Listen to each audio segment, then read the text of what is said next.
Rekonektivno isceljivanje je potpuno novi vid isceljivanja, novi nivo isceljivanja.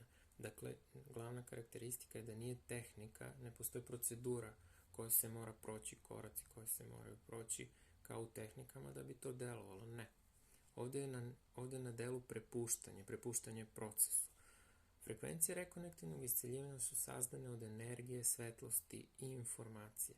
Dakle, nije u tradicionalnom smislu reči energetsko isceljivanje, već je opseg frekvencije mnogo širi. Ove frekvencije su vođene višom inteligencijom, tako da ih nije moguće usmeravati sopstvenom voljom, već one vode praktičara kroz proces. Takođe, nije moguće izolovati neki problem i raditi samo na njemu izolovano od celine. Ne.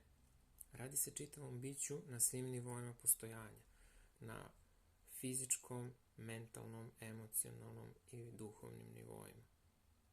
Funkcioniše tako što nas vraća u optimalno stanje balansa i tada mogu nestati nepoželjna stanja. Dakle, ne bavi se simptomima, nije lečenje, već ko što samo ime kaže isceljivanje, isceliti, znači povratiti celovitost. Još jedna bitna i zanimljiva karakteristika je da se proces ne završava sa završetkom sesije, već se nastavlja nakon toga koliko je potrebno, potpuno individualno za svakog od nas.